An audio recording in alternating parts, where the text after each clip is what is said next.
What's up? What's up?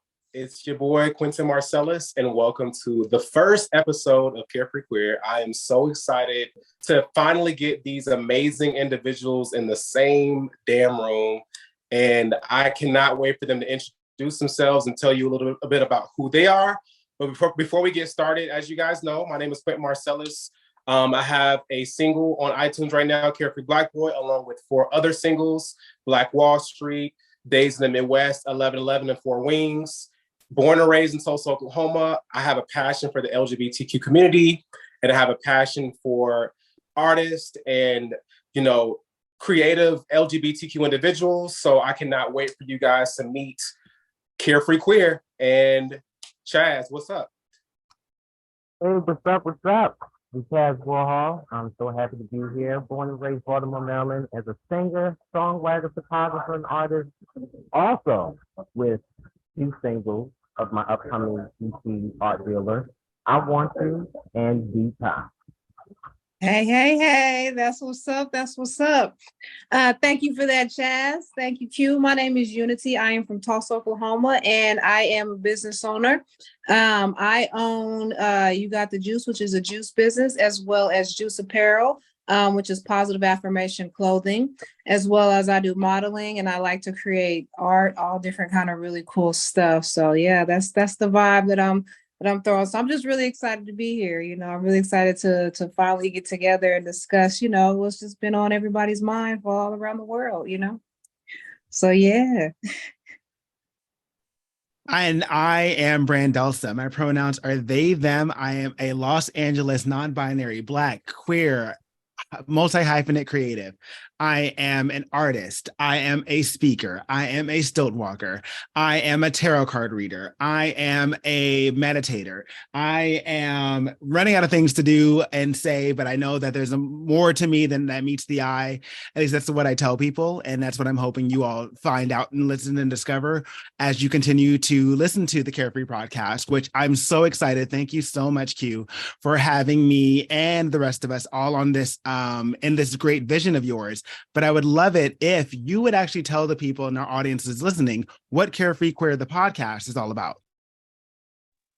Absolutely, I can definitely do that. So Carefree Queer, the podcast, is about basically giving queer people a platform. I've wanted to give queer people that are undiscovered, queer people that in the Midwest we haven't heard of here in Oklahoma, maybe queer people that we haven't heard of in California, maybe queer people we haven't heard of in Baltimore, Maryland. So I feel like Carefree Queer is a platform to not only showcase LGBTQ artists and culture, but also wellness, positive images. And the podcast is all about discussing the things that affect our community, and the things that we're going through and on a national level, because Carefree Queer is a national podcast. We have one person on the West Coast, one person on the East Coast, and then 2 of us smack down the Midwest. So I kind of feel like, our podcast is unique in a way that we can connect all the different cultures and communities of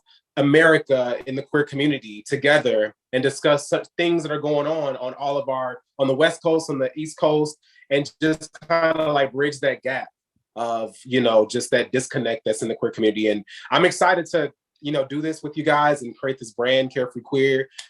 Every one of you is dope and unique and special and has something really dope going on in the community. So let's go ahead and just talk about a little bit about what's going on in your community. What's going on in Baltimore? What's the LGBTQ community like in Baltimore? Wow. I'm going to tap into that. I mean, the LGBT scene here is very people have a mind of their own, when it comes down to that. So everyone is doing their own thing. All hustlers here. The queer scene is very much full of hustlers and entrepreneurs. So it's good to see other like-minded people of myself, who are influencing other queer people and, bridging the gap. So that's pretty much what goes down here in Baltimore. And BrandElsa, I mean, you're in Los Angeles, every time I say Los Angeles in my head and I say it out loud, I just feel like I just see stars. So like, what's going on in Tinseltown in the LGBTQ community? I can't speak and represent for the whole LGBT community because honestly, I am a person who, if I'm not necessarily getting paid to be somewhere, I will be at home. I'm a bit of a homebody as well. But as far as what's going on out here on the West Coast, in the queer scene, I only really can talk about how there's like this new bill that I think just passed our house, the state legislature in California, about how the gender identities of trans students in schools, have to be disclosed to their parents, and that's like a really big dangerous thing. And I only know about that because I saw some articles. I haven't gotten a chance to go too deep into it. But right now, I feel the focus is on, as bad as this sounds, or as often as it's tooted from a Republican platform, it is about protecting the children and protecting our trans youth. And that is something that I think is like going on in the heat of things, or in my neck of the woods. But on a more fun note, I will say that I'm going to a party tonight that is, I mean, it's going to be pretty queer. It's not like queer focused, but it's a High School Musical. It's a High School Musical party that a couple of the actors from the franchise from the original franchise are going to be present at this like theater. And it's a giant dance party to all the early 2000s Disney Channel shows. And there's going to be like really fun music and dancing. And I did not get this long hair installed for me not to be whipping it around on a dance floor with strangers I don't know. So I don't know if it's pretty queer, but when I arrive, it's going to get queerer. You know what I mean? So that's what's going on in my neck of the woods. I don't know what's happening in Tulsa, Oklahoma, though. So please tell me and let me know. That sounds like a lot of fun. Whipping hair, Disney character. That sounds dope. Sounds like a good time. And it sounds different. That's what I like. It sounds very different. But in Tulsa, honestly, I was actually talking to Q the other day, in just in regards to the show, because I was like you, I go out, but I realize like most of my friends are all straight. It's very, yeah, I know. Let me tell you. So I'm so grateful for this platform because I really don't hang out with my community much because I've just fallen into that norm, And so what's going on? Like, and I think what it was like after college, there was only like one like gay club, there was just always men. It was not really a lesbian community. And so question. Yeah. Only because like for all of us, with the exception of you and Q, like we haven't all met we've never like all met in person. So Are you from Tulsa, Oklahoma originally? Like, is there only one queer club in Tulsa? Well, not anymore. They're growing, and then you have ones that pop up. I am from Tulsa. And so when I was younger, they had Majestic. That was the one, and then you had like, little lesbian bars here and there, but they're like biker bars. And like, it was I didn't really see anyone, like Black lesbian. It was like old white butch lesbians, and nothing towards that. It just wasn't my vibe. I can only dance to country rock music for so long before I'm ready to, do my thing. So it's like, what's going on in our community? I'm just starting to get out and about. Like, I'm taking like Vogue classes and things like that. So I'm like just starting. What kind of classes? I'm sorry, I misheard. Vogue classes? Yes. Is there a big Vogue scene in Oklahoma? Are you going to be part of a house? In Oklahoma City, there used to be a humongous Vogue scene. Humongous. See, let me tell you, Oklahoma City in the early 2000s, 2006, 7, 8, 9-ish area around there, it was really big. And that's where I used to go out to a lot in the city. So I never would have known. And like, yes, it was huge. I would have loved it to have, I think this makes me think of like shout out and rest in peace to the show Legendary from HBO Max that I believe they canceled it after its last season. Because I would have loved to have seen, I would have been cheering and losing my mind if you were on that stage out there voguing the house down.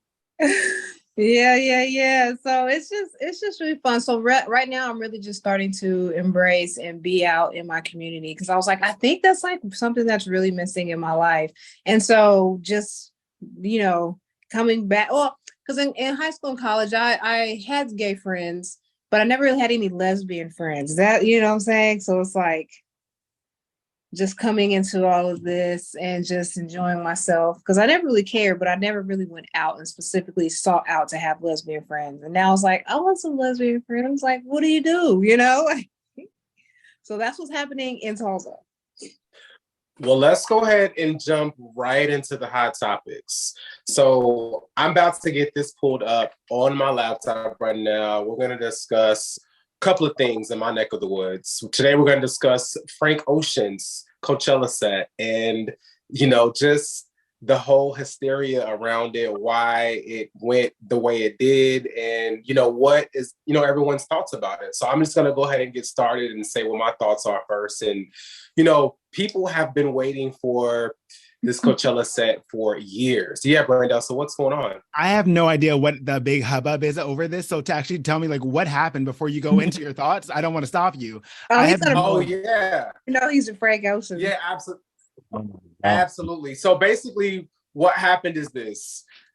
Frank Ocean was headlined to take over the stage and be the headliner, the big headliner, which is like Beyonce's shoes to fill.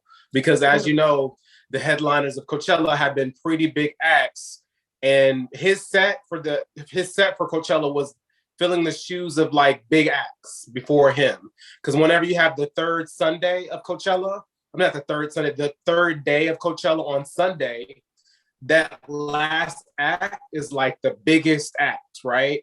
So people have been preparing for this show for like years, since 2020 when the pandemic happened. So, Frank Ocean hasn't performed on the stage in 6 years. So he finally gets up there. It's finally the day everyone's been waiting for. It's finally Coachella Day. People have been flying all over the country and all over the world to see this guy, paying tickets upwards between $700 to $1,500, for VIP, and camping out for all weekend. And finally the day happens and he gets up there 1 hour late. He shows up 1 hour late, and he's wearing house shoes on. He has on a do-rag. Like, he looks like he's at home, basically. And he's like hidden behind the stage most of the time. He's not singing. He's like dancing to his own music like it's a listening party. And then he ends the show late. Like, not late, he ends the show early, excuse me. He ends it early because there is a curfew. Because Coachella has a curfew. They have to be done by midnight. Every night that there, because there's a curfew that city has. And if you go over that curfew, Coachella's fined. And I believe they've already been fined a lot of money already. And so, essentially everyone's just disappointed because nobody expected Frank Ocean to, have his big moment, as an artist, to take that Coachella stage and completely bomb it. And he canceled the second weekend. They said it was because he had a broken ankle. So everyone's confused, shocked, Yeah, and here's the thing. My question is why hasn't he taken the stage in 6 years? There's got to be something else going on that we as the public do not know about. And when you say he takes the stage and then this is his behavior and this is what's going on, BrandElsa is just shocked and confused. But if you understand, then just because he has a lot of money and there's a public eye, mental health is a real thing.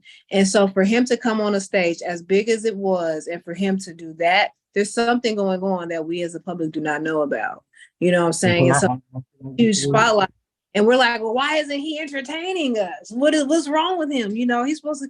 And it's like, he hasn't taken the stage in 6 years. Something's going on. Clearly there's a reason why. And then the time that he does take the stage, this is what he does.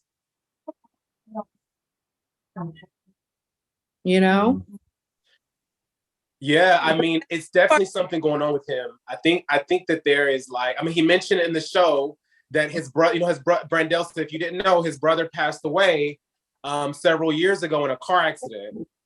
And so basically he mentioned in the show that he's still mourning the death of his brother, and that, you know, he's dedicating his show to his brother. But it basically clearly looked like he didn't want to be there. I mean, it was clearly evident that he didn't want to be there. And I think that's what hurt everybody, because, you know, why would you agree to this show if you didn't want to be there and you're getting paid all this money? And then you have this huge fan base of people that are looking forward to seeing you, and it's been so many years, and you don't even announce any new music, and you end it early. It's like, what? And then you cancel for the second weekend. So, you know, I think people are just confused. Like, does he really want to do music? Does he care about his fans? So I think he disappointed a lot of people, and I think he possibly, you know, affected some relationships he had with Coachella themselves, like the executives and the business people behind Coachella. But, you know, hopefully Frank pulls it together. I'm a huge fan of Frank, as everyone knows.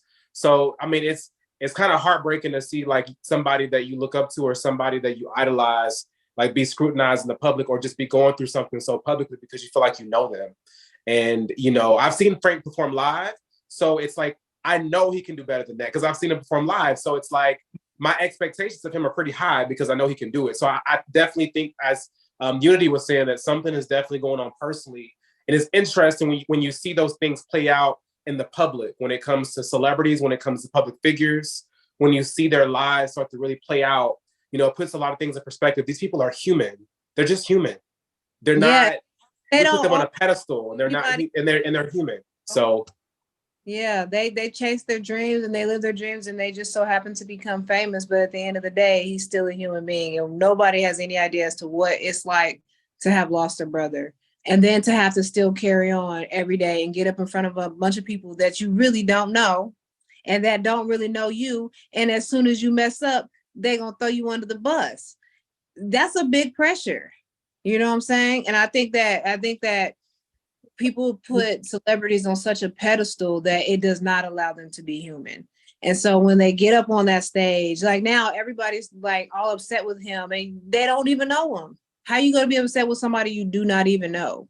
You know what I'm saying? And it's like people have these expectations because they want to be entertained so bad that they don't really acknowledge how they're getting online and saying stuff about how that's even affecting him. You know, even if they did care, if they were really like a fan, like really care, like, man, I really hope it's okay, man. I'm sending you love.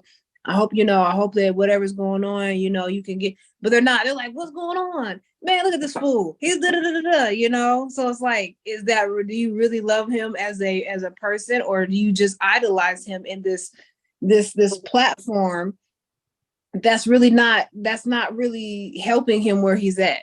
You know what I'm saying? Instead, it's like me. You didn't do this for me. Instead of being like, wow, that's a real man, and he's got some stuff going on. So it sounds like the missing ingredient is grace from a lot of fans and or listeners and onlookers. So I guess my next question for you, Q, is like, are you extending him grace? Are you upset? Like, what are you feeling about this whole thing? That's a great question, BrandElsa. I mean, you know what I found very interesting about this situation, just to answer your question, BrandElsa, is that when you love somebody unconditionally, like when you care about a person or you're a fan of somebody, when you unconditionally care, you actually unconditionally love them. You know what I mean? So that's how I feel about Frank. I feel like my love for Frank, as far as just like his artistry, his music, you know, that's unconditional. You know, and I think that's how you know that, you know, something is real, when it's just an unconditional type of thing. So I think he's a great person. I don't know who he is off stage, but just because he is going through something and just because he's maybe making some mistakes, it doesn't mean that, you know, I'm just completely like not gonna extend him grace, or that I hate him, or that I'm taking it personal, because like Unity was saying, I don't know him. You know? Not you, but just like, you know, even fans as a whole, it's like you gotta think it's not just the one person that's like, boo, you stink right now. It's like millions of people, you know. Yeah, I mean, I definitely think he deserves grace because he's human, and I think that's the lesson. The lesson is that you shouldn't idolize anybody but yourself. Mm-hmm. That's the lesson, because Frank Ocean is human. And it's okay to idolize other people, but what it's not okay to do is idolize people in a sense of like putting them high on this pedestal that they can never make a mistake. Because when they make a mistake, it disappoints you or makes you feel like you set yourself back. And I did feel that, you know, a little bit. Like I felt this weird energy that I was taking on, that I was like, why am I taking on this energy? Like, yeah, why? I don't need to take on this energy. It's okay. You know? Yeah. And so it's like, this isn't my energy to carry. This is Frank's energy to carry. So that's when I said, I gotta realize that, you know, the qualities I see in this person, I see in myself too. And I need to start idolizing Quentin. I need to start that same energy that I give other people and celebrities is what I realized I need to give myself. But because I do love Frank and I love his music and I love the impact he's made in my life, I absolutely extend him grace, because underneath it all, he's just a human being who makes music, and he's going through real things that I'm very sure that he doesn't talk to other people about. But, you know, with that being said, it is Mercury retrograde. So maybe that's why, you know, Mercury retrograde has been ravaging social media. Chaz, we were just having a conversation about these blue check marks. Tell me about these blue check marks. Yes. Speaking of these blue check marks, everyone is such in an outrage and an uproar for these blue checks on social media, whether it's Instagram, whether it's Twitter, even Facebook. Like since Elon Musk has taken over Twitter, and he's been pushing everyone, preferably the mainstream artist or the celebrity or whatever you are in the entertainment industry, to really get these blue checks. A lot of them are getting upset about it. And you know, and as I quote LeBron James, basically what he basically said, why do I need to pay for a blue check when I'm already verified in real life? That's basically what he said. So I understand where he's coming from as an upcoming artist. I mean, I was skeptical about it. Here and there, and now, you know, not gonna lie, I've kind of considered it at one point, but now I'm back to like, you know, I've already done a couple of things as well, and you know, I'm sure Quentin has as well. You know, back home in Oklahoma, you know, for two newspaper articles and stuff like that. He's on a point where he's coming up, so it's like, if he decides to do it, then that'll be up to him, and vice versa to me, and anybody else, maybe even you, BrandElsa, or even you, Unity, because it's like, look, we're verifying ourselves, you know, already on our own. We don't really need a blue check to add on to that. I mean, that's in my opinion. That's just my opinion. What do you guys think? Unity or BrandElsa? What do you think, BrandElsa? Just important. BrandElsa.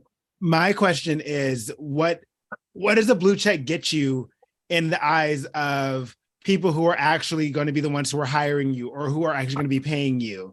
Because in LA, it's probably everywhere, but there's been like this slow shift that I've seen in the entertainment industry where it's like, how many followers do you have? What's your social media following like? Yeah. And people put that on their resumes, or it's asked and that information is required or asked about in submissions, in virtual submissions. And it's like, what does my follower count have to do with my ability to do the job that I'm applying for? And then it also makes me wonder if a blue check mark almost negates the amount of followers that someone has. Cause like, if I have like, say 700 followers, which in the grand scheme of Facebook or Instagram or whatever a platform, it's a small number, but I have a blue check mark. Does that make me more valuable to a person than say someone who has 170,000 followers and no blue check mark, but like their reach is way farther and way bigger than mine, but yeah, I have the blue check mark, so you're going to go with me?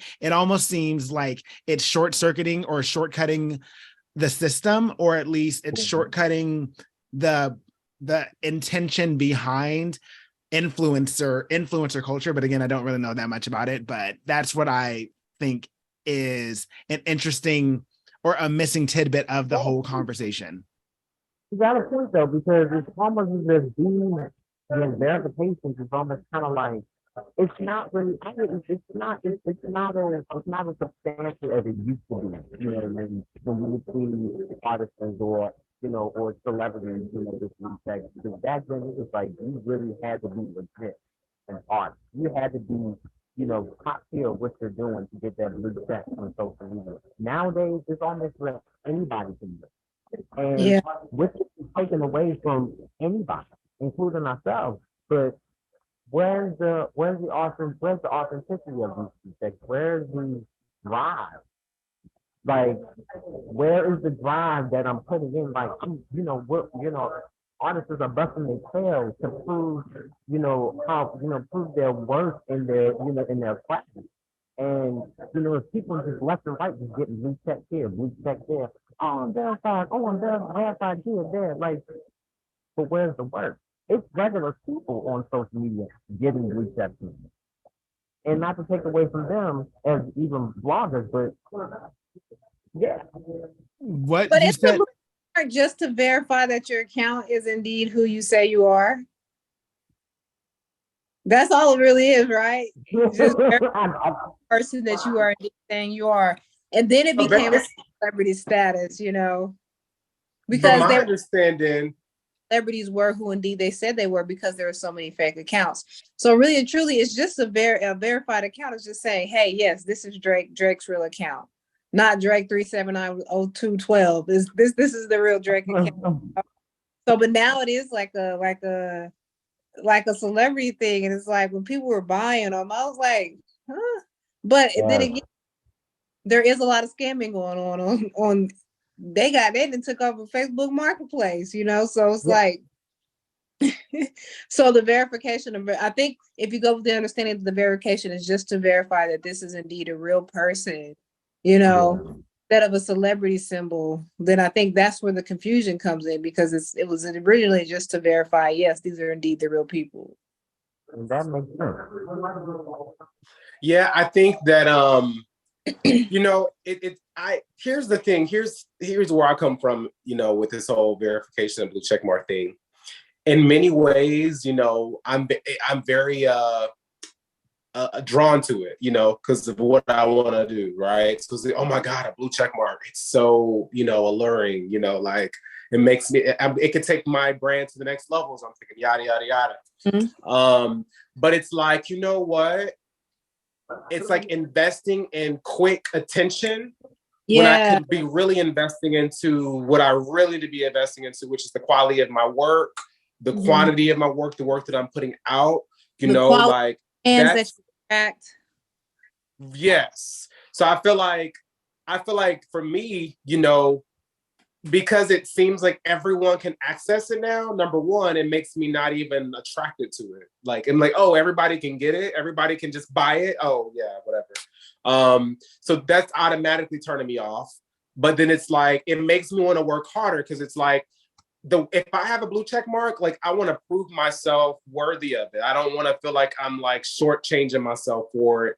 And anytime I feel cheap, or I feel like I've done something cheap, it just messes with my energy. Like I'm just like, nah. It's like I want to go over here. I want to do it the hard way. I want to get that blue check mark the way everybody else has, And it doesn't take away from my. I think the lesson in it all is that it has value.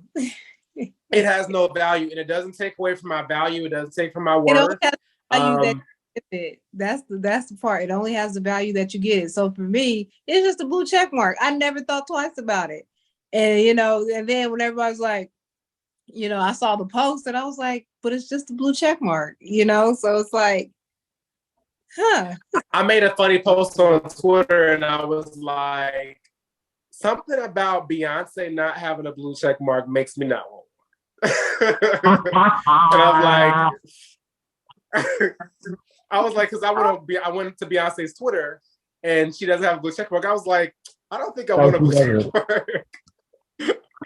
But yeah, I was like, maybe this blue check mark isn't all that cracked up what it's to be. But it's what it will have. Right.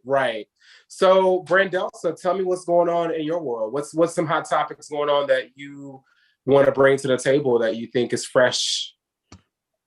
I am just coming off of, okay, first off, actually, I want to take it back to you, Q. I've been sitting on this itty bitty, like little tidbit of information that I didn't know when to tell you, but a friend of mine, that's why the Frank Ocean thing like scared the hell out of me so much, or shocked the hell out of me, because I didn't know none of this went down. But a friend of mine was performing as an ice skater during his set. And I had dinner with him like the night before the Coachella weekend started.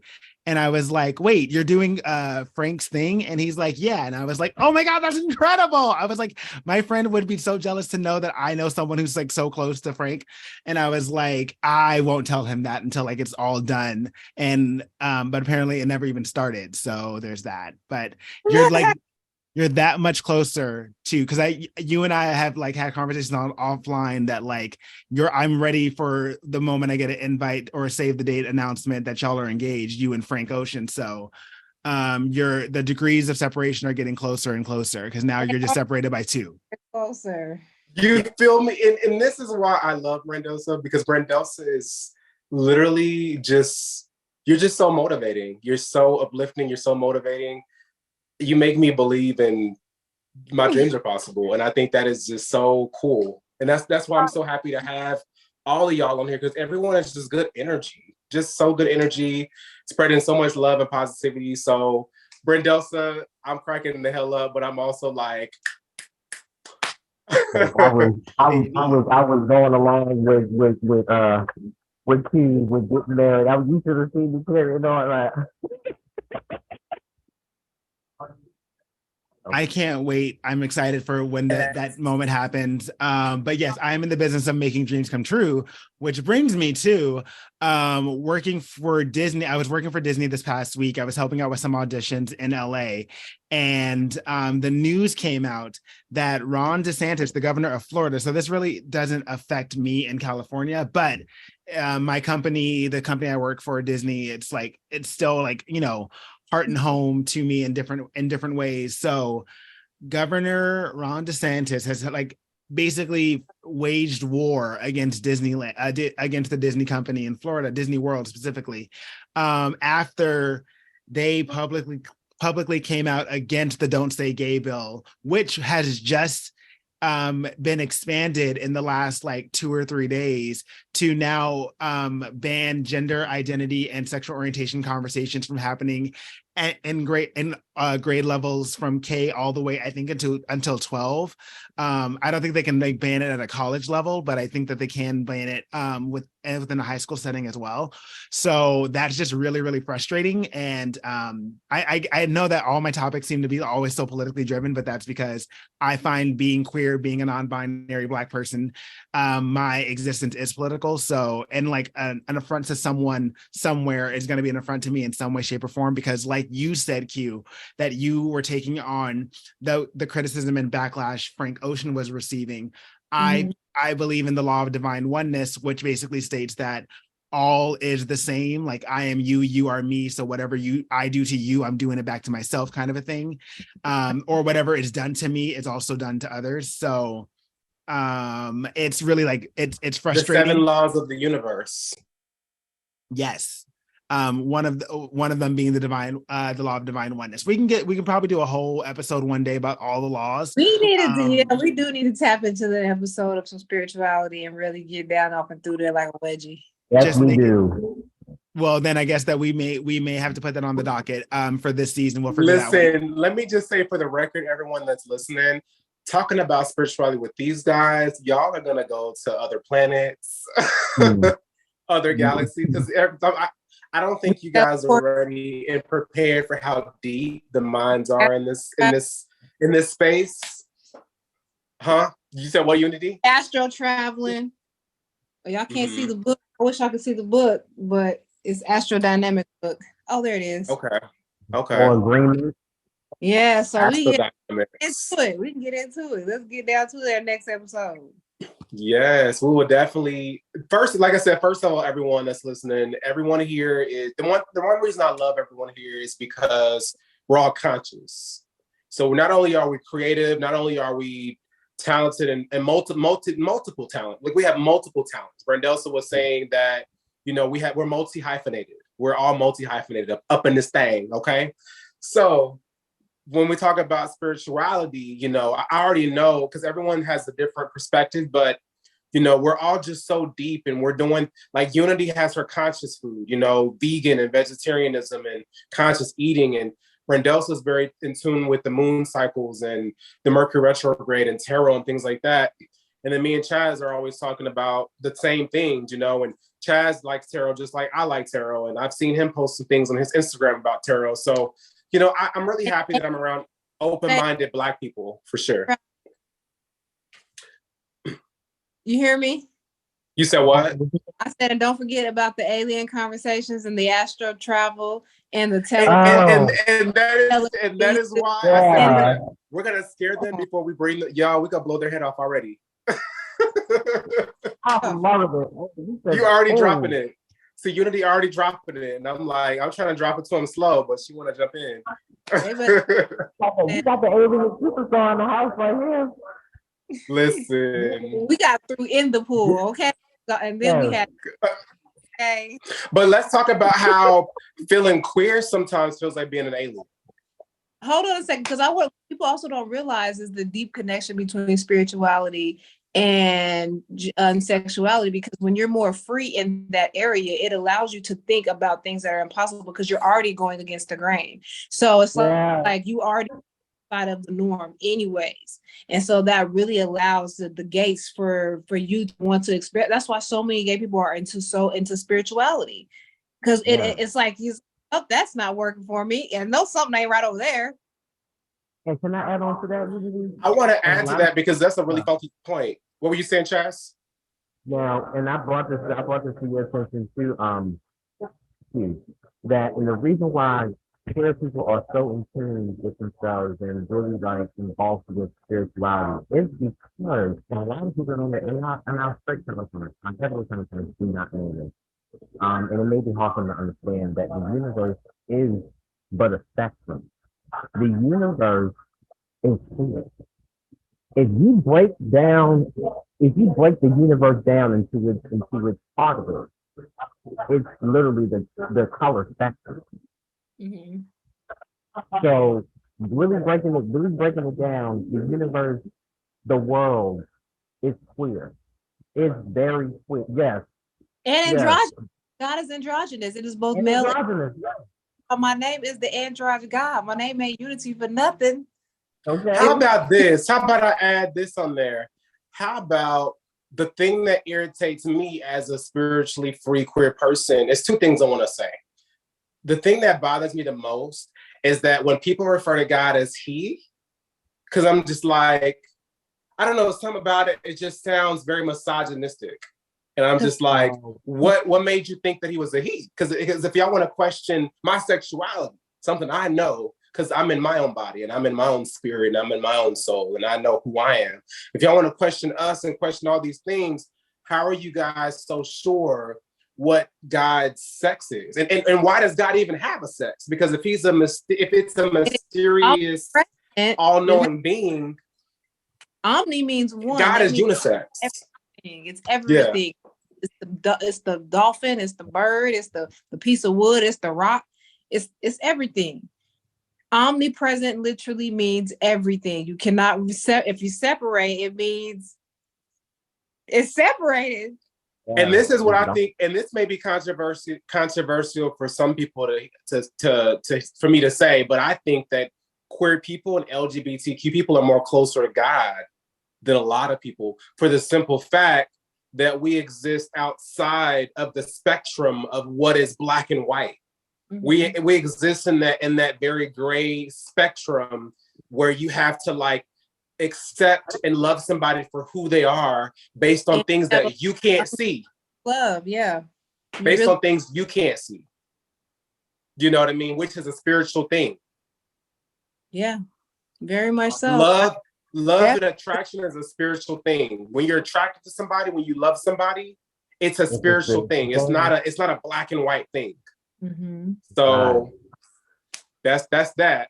And the last thing I want to say on this is that I have a song on my mixtape Days in the Midwest called Life in the 90s. And one of my lyrics on that song, which it always rings on my head, is I'm a rainbow child from the Pleiades. And what that really means to me is that, you know, sometimes being queer has made me feel like I'm from another planet. And I used to read all about, you know, the crystal children, the rainbow children, and all these different, you know, spiritual groups that were born in certain time periods that are supposed to affect Earth in different ways as far as spiritual growth and evolution. And, you know, I think that queer people in the LGBTQ community, if you look at us, we've been growing since the millennial generation, Generation Z.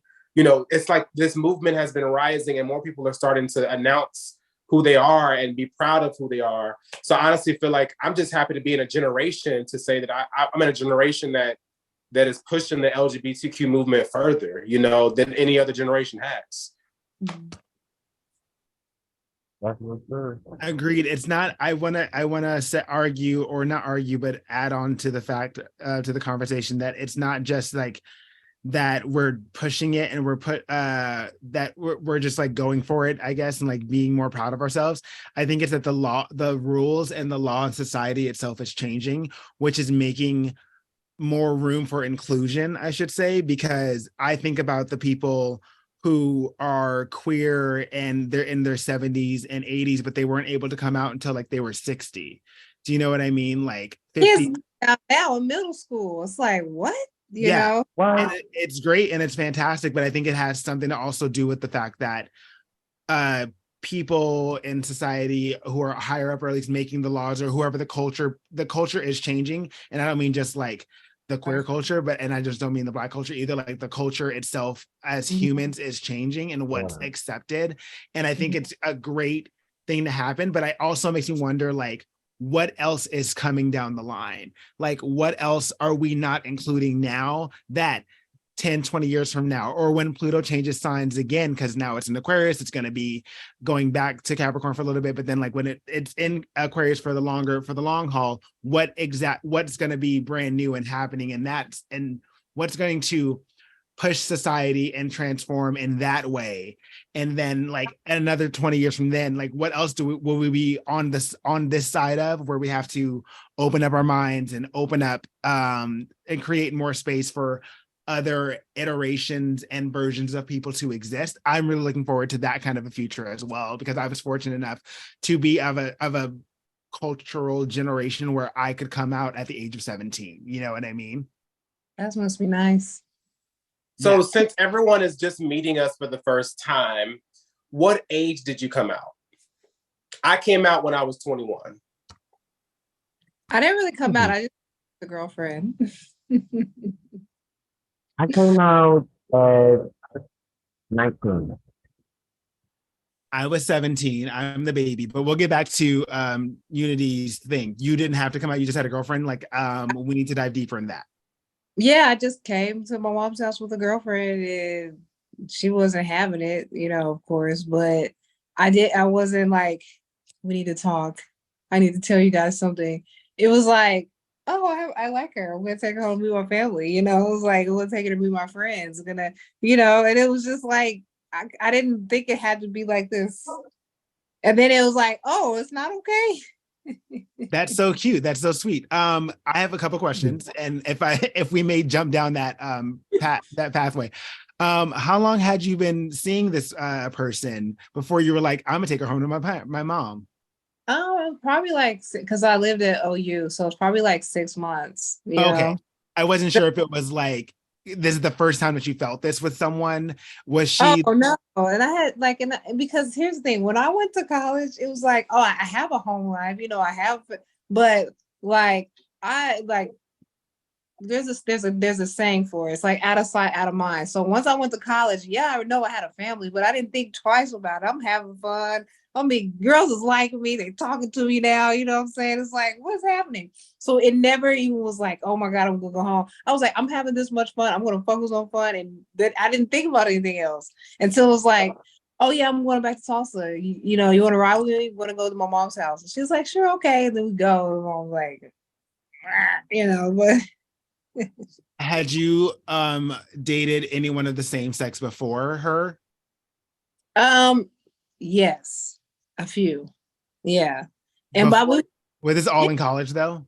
yeah, we were just in college, so it was never, it was never like, oh my gosh, I can't wait to take the person home. It was like, it literally, it's like called a object pertinence or something. It's like when something's it's a thing for ADHD. If something's out of sight, out of mind, you literally don't think about it. So like, I know I had family at home, but I literally did not think about like having to do any of that extra stuff. It was like, I'm hanging out with my girlfriend and this is what we're doing and we're living our life. And oh yeah, hey, and I never thought to be like, yeah, because I didn't have that type of like relationship with my family to be like, yeah, I met this girl and she was like awesome. I was like, hey mom, yeah, sports going good, grades going good, I'm alive, everything's going good, what's going on back home. And that was it. It was never like, I'm gonna tell my family. I never had that. I'm grateful I never had that, because a lot of people's story is not like that. But I think I was just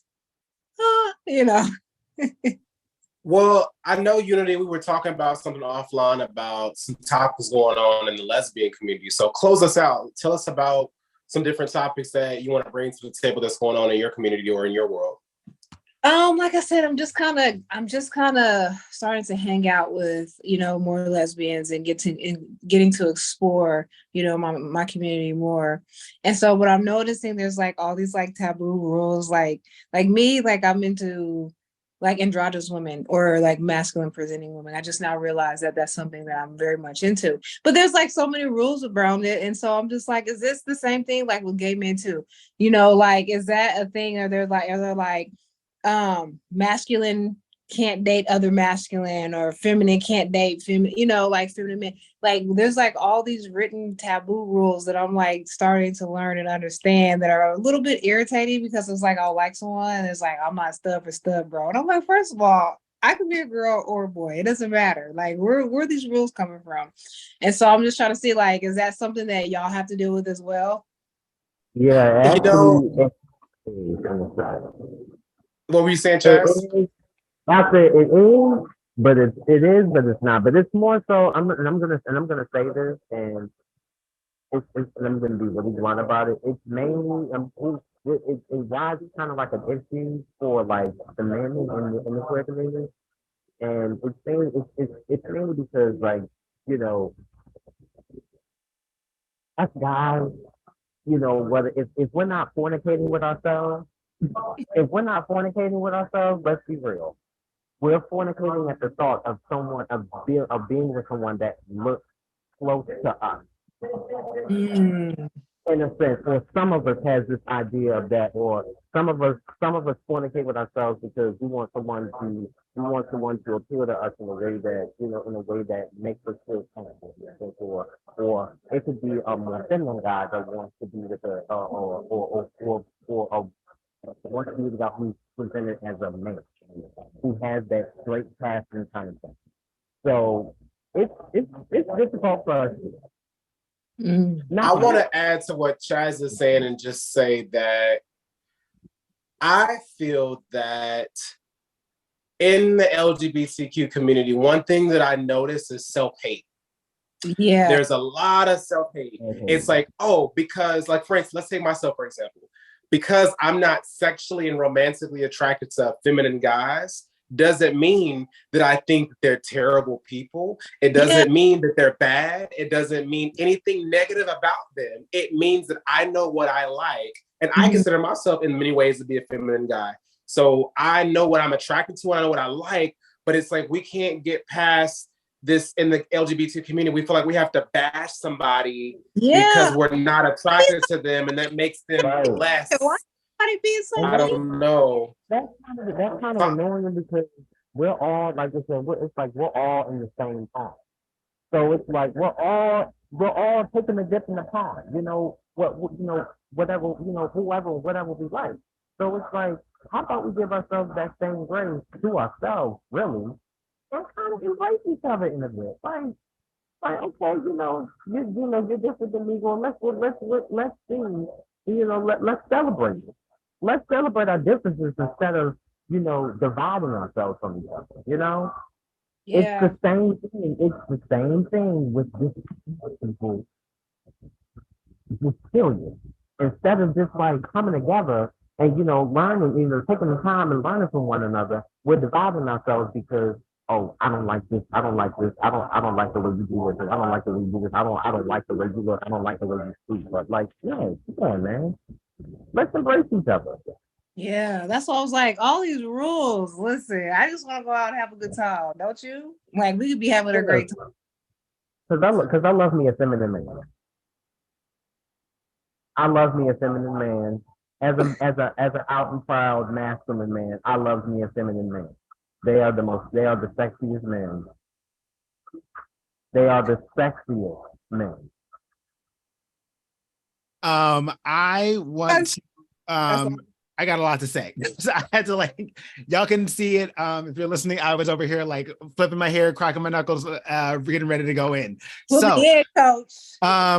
Put me in, because okay, so you're wondering why this unwritten rule book of the stud for stud, mask for mask thing within the speaking only strictly within the gay community. It comes down to femphobia, which is rooted in an evolutionary cousin to misogyny. So it's hating the female, hating the woman, hating anything that is feminine, hating on the divine feminine, which is technically inside all of us, but we're not going to go into it because it's not the spirituality episode. But what it comes down to is that it is something that is seen as weaker, even if it's subconscious, even if it's in the lowest, tiniest subconscious, minute part of our people's brains. They're oh, this is something that I am told not to aspire to. Because queer men, back when I used to be a man, they are told that don't be a girl, don't be the girl, don't be a sissy, let me speak only to my experience. I've had my own father at one point in time when he and I were in a talking relationship and actually spoke to each other.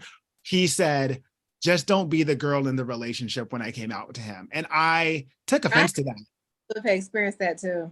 You have friends who experienced that? Yeah. So I took offense to that because I was why? I don't understand. It didn't click to me. I was why would you say don't be the girl when I'm clearly not a girl to begin with? But it didn't make sense. And then lo and behold, I figured out what he was talking about. But he was just trying to say don't be the one that gets penetrated, because that is also a sign of weakness, because it has within the Black community and the what is the word I'm blanking on, the backlash and the desire to not be penetrated. It has roots to slavery in some instances, where that is how some of the male slaves were broken, you know what I mean, by being anally penetrated by masters or other people. And so it's you don't want to be that. So it all comes down to a sign of weakness. So it's there's the evolutionary part of our brain that's tapped into the caveman mentality of oh, can you be my protector? Can you provide for me? Oh, you have a feminine quality.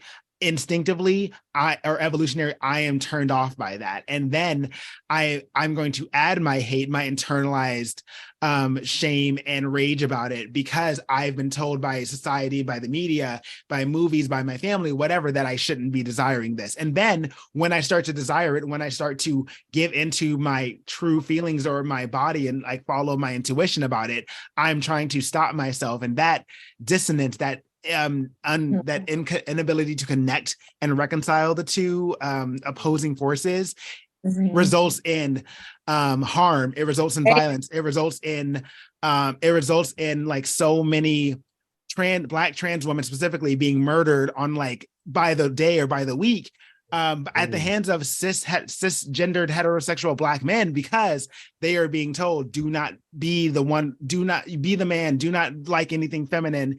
And yet you're being presented this trans person who fits in the box, fits in the feminine box, but also isn't the feminine box. And so it warps the whole thing. And it's, again, all of it, that's how it all rages out. And I've gone on a really weird tangent, but I hope it made sense. And I'm going to pull the plug on it now. You made perfect sense. You did. And it hit me because I was told that, as from my father. And principally, me and my father's relationship has gotten better over the years. And when It was so crazy because he found some activity on my laptop at the time. And he had told me, he said, you know what, he just said, I don't care about you being gay. I don't care about you being gay. I knew you were gay since you were 2 years old when I bought you that Pocahontas doll. Yes, yes, I was a huge fan of Pocahontas growing up. Yes, yes, painting all the colors of the wind but the sand, watching her hair blow. Yes, I was that little kid. And yeah, so when he sat me down, no, when he had stopped me in my past, because we actually worked in the same building together at the time, and he asked me, and I looked him dead in his eyes, and I said, yes, I am. And and he was just like, when he said, I want you to know that I love you regardless.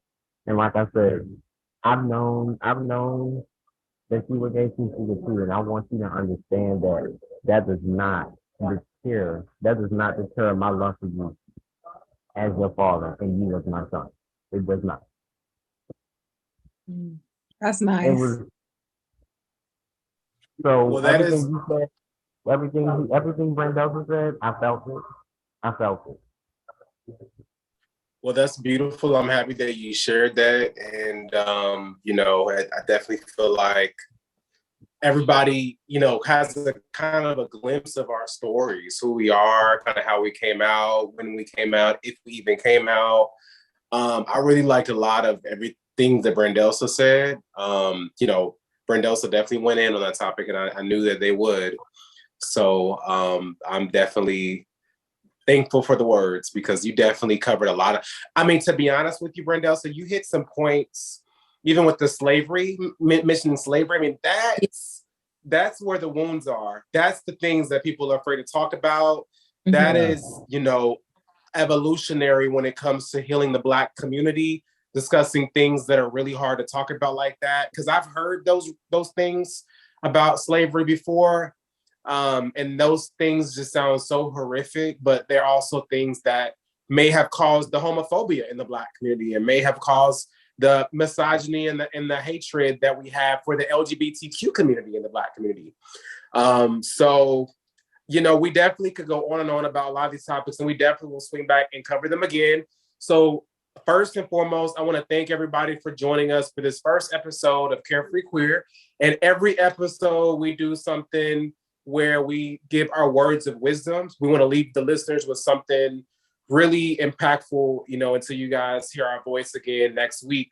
So I'm going to go ahead and start with my words of wisdom. My words of wisdom this week, because it's Mercury retrograde, I feel like my words of wisdom are to, you have this temple, learn to be in your temple for at least 15 to 10 minutes every day, through meditation, through yoga, through some form of exercise. Like, learn how to tend to your temple for at least 15 minutes a day, and just see how that changes your life, and just your mental throughout the whole day.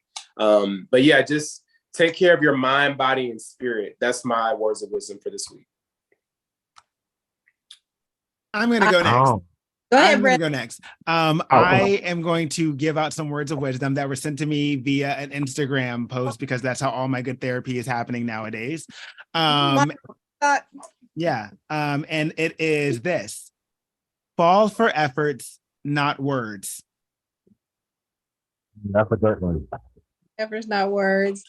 My words are just know your power, know your worth, know your power, know you're a powerful person. You have to know it. Don't think it, don't guess it. It's the difference between believing and knowing. So you have to know your power. So know it, walk in. And adding on to that, Unity, knowing your power, rising in it. Rising in your power, standing in it, believing it. Whenever you feel down and you reflect, give yourself 3 days. Give yourself 3 days. The 72 hours. Yes, the 72-hour rule. This is my rule that I follow. Give yourself 3 days, 72 hours to feel everything that you're feeling in that moment, whether it's downloaded, processed. After that third day, you get up and you rise and you take on the day. Well, Chaz beautifully wrapped this up. I want to thank everybody for joining us on this first amazing episode of Carefree Queer. I feel like so many gems have been dropped. So now you guys kind of got a feel for how we think, how we move, how we talk. You guys kind of got a feel for our backgrounds. Again, I want to thank you guys so much for joining us, whether or not you're listening to us on YouTube, on iTunes, or wherever you listen to your podcast. Join us again next week on our second episode of Carefree Queer, and peace out.